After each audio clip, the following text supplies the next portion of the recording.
seasonal allergies have a couple of different effects on people right now in terms of the risk of developing a problem.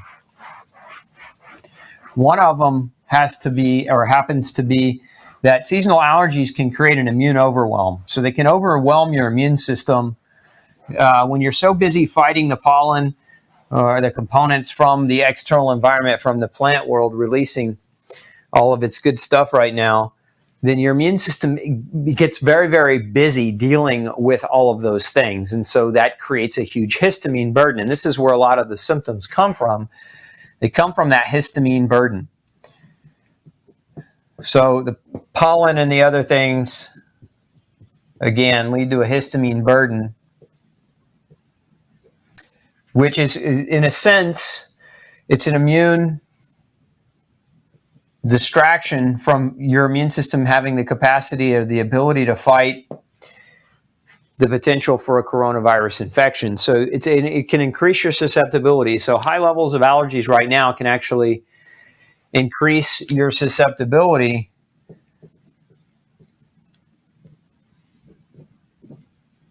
and that, again, is one of the things that we want to try to avoid right now. Now, I've done several shows in the last couple of weeks on different things you can do for immune support, different kinds of supplements, different types of lifestyle behaviors, different types of things that you should be really focusing on right now to make sure that your immune system stays as healthy as it can. So if you haven't seen those or haven't watched those, you can go check out our coronavirus resource page that we've put together for you. Those of you who've been following me through this, you know that we were actually censored by the New York Post. We were censored by Google, and Business Insider wrote a defamatory piece or an inflammatory piece about the advice that we were giving on nutrition. But again, you can go back and watch those things on our COVID research support page on glutenfreesociety.org.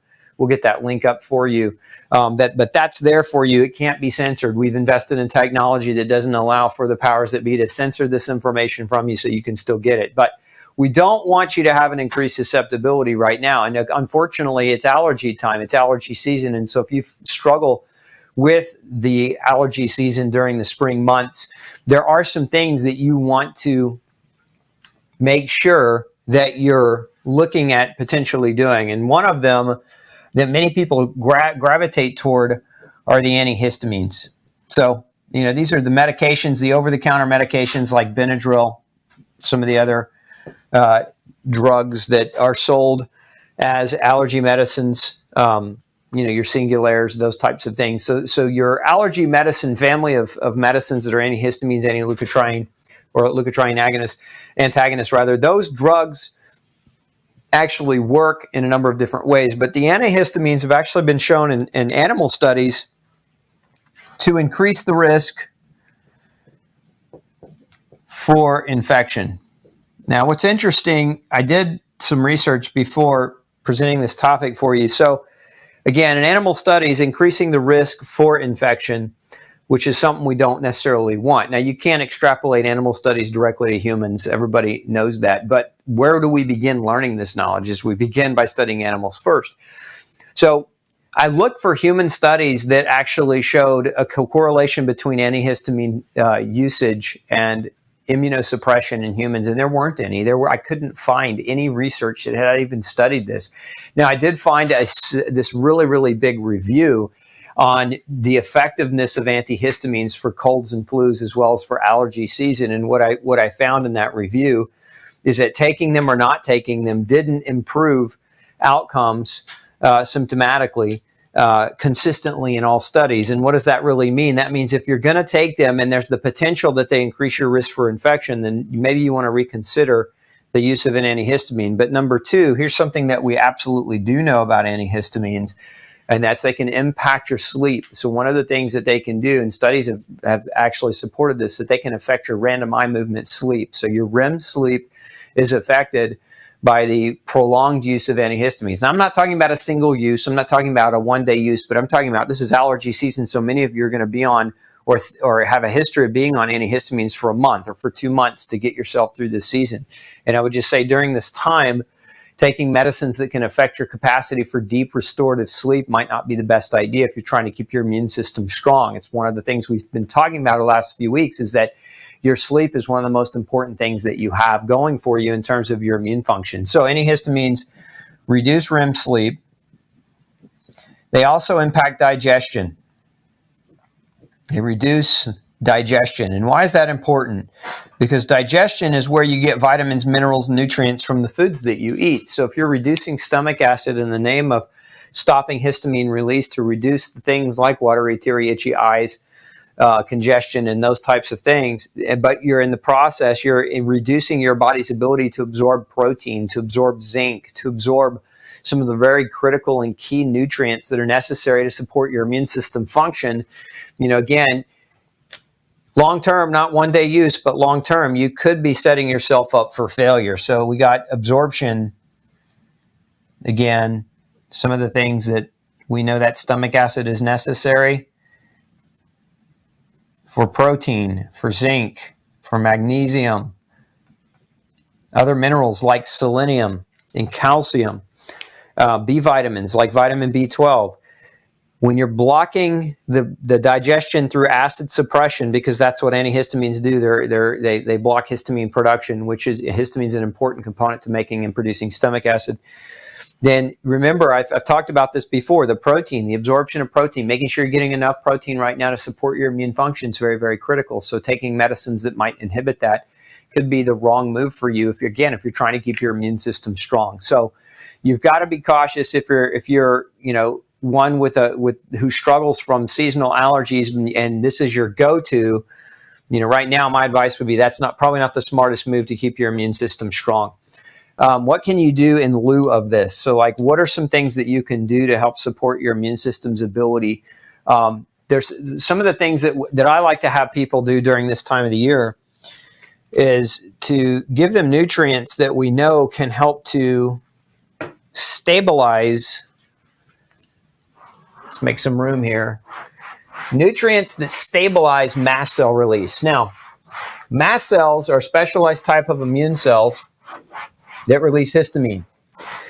And so when you're being exposed to lots of allergens in the environment, your mast cells kind of release too much histamine. So if we think about here's a mast cell inside all these histamines, the cell wall ruptures and releases all these histamines then start interacting, creating all the symptoms associated with allergy response, right? So those histamines are what create the symptoms. And then what happens is people take the drugs, the antihistamines, they block this. In essence, this isn't a mast cell, so they're blocking the mast cell's function, or the outcome of the mast cell's function, which is to produce histamines, which have a purpose and have a function, and very important in the immune system. So what we want to do is not necessarily block histamine from working. One of the side effects, if you've ever taken Benadryl or, again, some of the other classic over-the-counter antihistamines, is fatigue. They can make you very, very drowsy and very, very sleepy. One of the reasons why, people don't realize this, but histamine is a neurochemical. It's a neurotransmitter. It helps us to stay focused, helps us to make good decisions.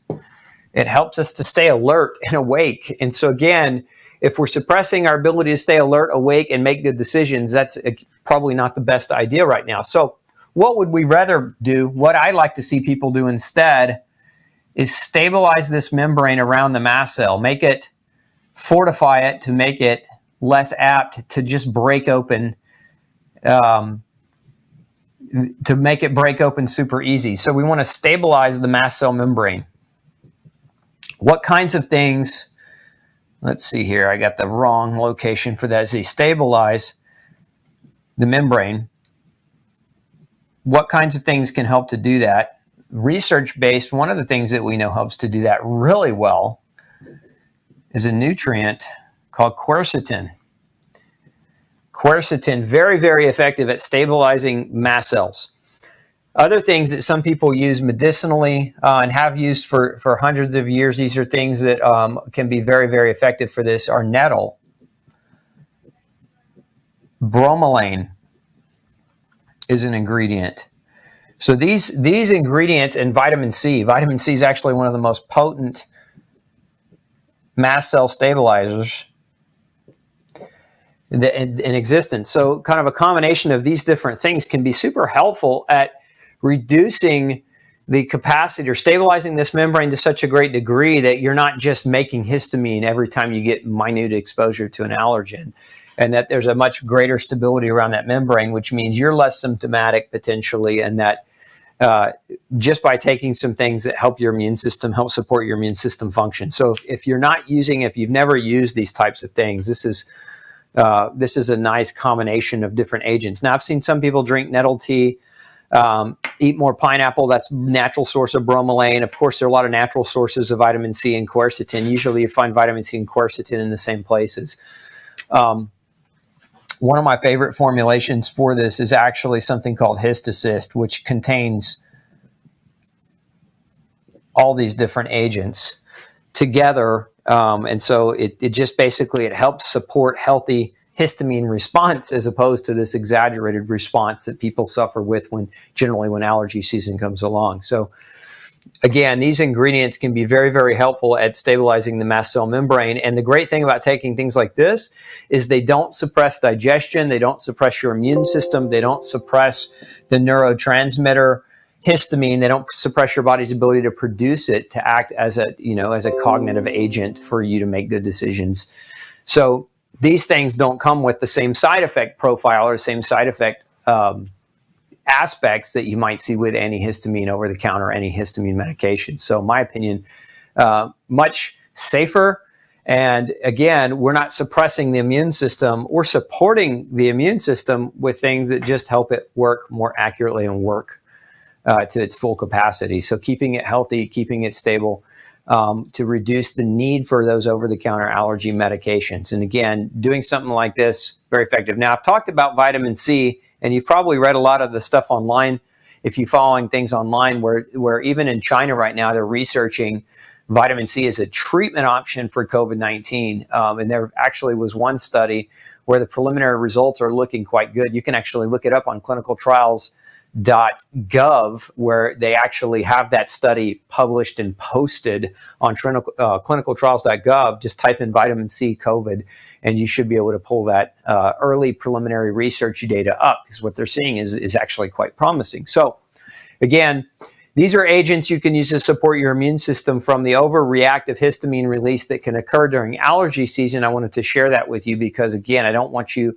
at home getting exposure to all this dust and pollen and everything else, thinking that you're coming down with corona when maybe you're not coming down with corona. But so I wanted to give you the differentiation of the symptoms that and some of the overlap. One of the things that you can do right now, though, because of the allergies, and if you don't already have this in place, I highly recommend this, is to filter your air. Now, one of the best, most effective types of filters for this is called HEPA.